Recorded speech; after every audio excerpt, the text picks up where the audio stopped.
अब चलते हैं सुरेंद्र राजपूत जी के पास। आपकी स्ट्रेटेजी क्या है? 24 का चुनाव आप किस पर लड़ेंगे? देखिए विवेक भाई, दो तीन चीजें बड़ी साफ हैं। बड़ी अच्छी बात कही जफर भाई ने भी, हर आदमी को अपनी पार्टी को फैलाने का हक है, उनको शुभकामनाएं। लेकिन अपनी पार्टी की चादर को आप एक तरफ फैला रहे, दूसरी तरफ फाड़ रहे हैं। अगर आप पूर्वोत्तर राज्यों में देखें, आज भी प्रधानमंत्री जी की हिम्मत नहीं हुई मणिपुर में जाने की, जबकि प्रधानमंत्री जी 2 या 3 दिन के दौरे पर थे पूर्वोत्तर राज्यों के। क्यों? क्योंकि वहां पर इन्होंने संघर्ष करवाया है, दो समुदायों के बीच में लोगों में विभेद करवाया है। मैतई और कुकी में खूनी संघर्ष हो रहा है सिर्फ भारतीय जनता पार्टी के शासन की वजह से, और आज भी भारतीय जनता पार्टी का शासन वहां काम कर रहा है। जिस तरीके से असम से पूरे पूर्वोत्तर राज्यों की 25 सीटें खोने जा रहे हैं ये लोग, उसी तरीके से दक्षिण में भी जिस तरीके से इन्होंने पिछली बार कर्नाटक में पूरे वादे किए थे और अच्छी खासी 26 सीटें ले गए थे जी, उनकी कमियां छोड़िए, अपनी खूबियां गिनवाइए। मैंने आपसे ये पूछा है कि उन्होंने तो अपनी स्ट्रेटेजी साफ कर दी। विवेक भाई, मैं आपसे एक रिक्वेस्ट कर रहा हूं। देखिए, हम लोग इंडिया गठबंधन वाले कमजोर लोग हैं, इस वक्त सत्ता में नहीं है, और आप लोगों को ऐड भी नहीं दे सकते, दबाव भी नहीं दे सकते हैं। अब फिर आप गलत ट्रैक पे जा रहे हैं। देखिए, अरे सुरेंद्र जी, आपके पास अपने तर्क हैं, तर्क रखिए। पहले बात सुनिए। देखिए, गलत आप कहिए तो मैं छोड़ देता हूं। अरे नहीं, इतनी अच्छी चर्चा चल रही है तो आप अपने तर्क रखिए ना। आप जफर इस्लाम साहब, मैं तर्क रख रहा हूं, लेकिन आपको भी देखिए क्या है, नहीं आजकल आप लोग बड़ा सवाल उठाते हैं। अभी मैं क्लियर कर देता हूं, आप दोनों सुनिए मेरी बात, अभी मैं क्लियर कर देता हूं। बड़ा आप लोग उठाते हैं सवाल। अभी आपने ये कह दिया कि हम सत्ता में नहीं है, कमजोर है, ऐड नहीं दे सकते। आपने एक तरह से कस दिया हम पे तंज। जफर इस्लाम के पास उनको थोड़ा सा कम वक्त क्या मिला, वो कह रहे हैं कि अरे ऐसा कैसे कांग्रेस को दे दिया। तो हम तो कहीं के नहीं होते ना, आपसे पूछ देंगे तो आपके लिए बुरे, उनसे पूछ देंगे तो उनके लिए बुरे। आप चर्चा कीजिए।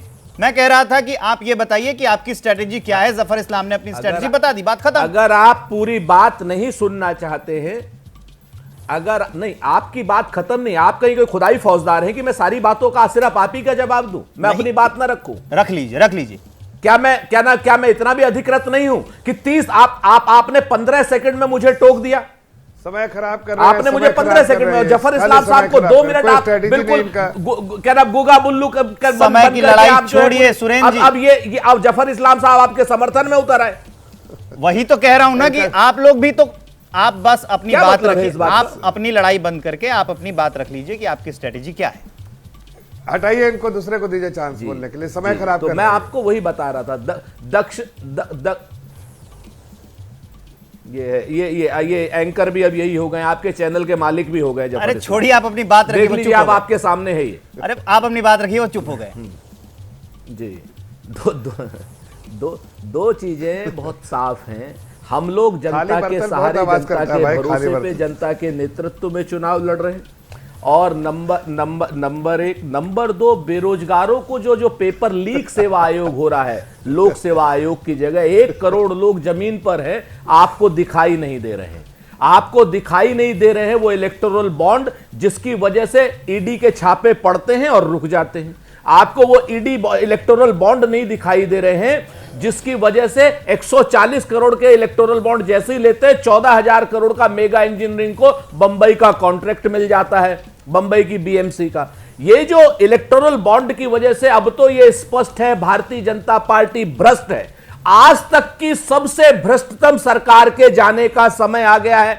सबसे भ्रष्टतम मुख्यमंत्री, प्रधानमंत्री के जाने का समय आ गया है। आप इस चीज को जान लीजिए कि हमारे मुद्दे जो है जनता के बीच में कांग्रेस पार्टी लेकर के जाएगी कि भारतीय जनता पार्टी का जो भ्रष्टाचार है, भारतीय जनता पार्टी ने जो जिस तरीके से चंदा दो धंधा लो की बात की है, जिस तरीके से बेरोजगारों के ऊपर वार किया है, जिस तरीके से महंगाई के ऊपर वार किया है, उसके सामने हमारी रणनीति जो है युवाओं को रोजगार देने की है। और जो लोग युवा रोजगार नहीं प्राप्त करेंगे उनको 1 लाख रुपए 1 साल की अप्रेंटिस दी जाएगी, महिलाओं को 1 लाख रुपए दिया जाएगा, 29 लाख पद हमारे भरे जाएंगे और हम युवाओं को रोजगार की गारंटी देंगे। किसानों को हम एमएसपी की कानूनी गारंटी देने की बात कर रहे हैं। तो हम अपने मुद्दों पर चुनाव लड़ेंगे। भारतीय जनता पार्टी जुमलों पर और विषयांतर पर चुनाव लड़ रही है। आज भी 10 साल पुरानी कांग्रेस सरकार के लोगों कामों को कोस करके अपना वोट लेना चाहती है, जिसमें वो सफल नहीं। सुरेंद्र जी, अफसोस इसी बात का है कि आप इतने सारे मुद्दे लेकर भी पिछले 10 सालों से समझा ही नहीं पा रहे हैं जनता को कि वो आपको वोट कर दें।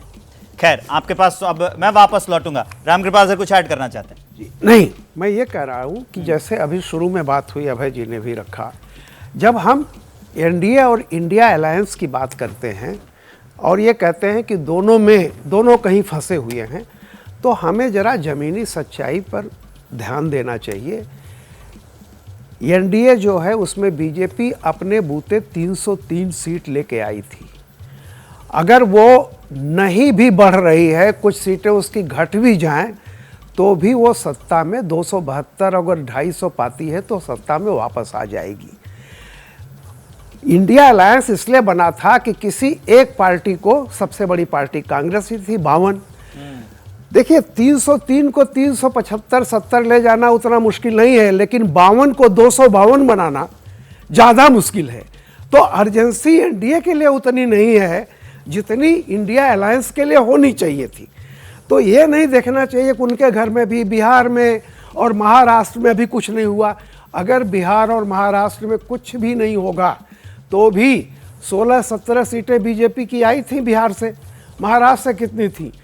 मैं कहता हूँ दोनों को अगर घटा भी दीजिएगा तो भी बीजेपी करीब करीब बहुमत के आसपास अकेले अपने बूते पहुँच रही है। तो मेरा कहना है कि यह अनइक्वल फाइट है। जो कमजोर है, एक 100 केजी का आदमी है, अगर वो 30 किलो घट जाएगा तो 70 किलो का होगा, उसे हेल्दी कहा जाएगा। लेकिन अगर 52 किलो वाला 30 किलो घट जाएगा तो आईसीयू में चला जाएगा। तो दोनों गठबंधनों को जब हम तुलना करते हैं किसका घर ठीक नहीं, तो जरा ये भी देखा करें कि आने वाले समय में कौन किस जमीन पर खड़ा है। ठीक है। जैसे ही घड़ी का काटा दोपहर 2:30 पे आए, बबीता जी का दिल सास बहू साजिश के लिए मचल जाए। और ये है इनकी बहू, पूरे दिन ऑफिस की टेंशन हो जाए गॉन जब ये करें अपना फेवरेट शो फ्री टाइम पे ऑन। इनकी तरह आप भी देखिए अपना फेवरेट शो अपने टाइम पर और डाउनलोड कीजिए एबीपी लाइव ऐप अपने स्मार्ट टीवी पर।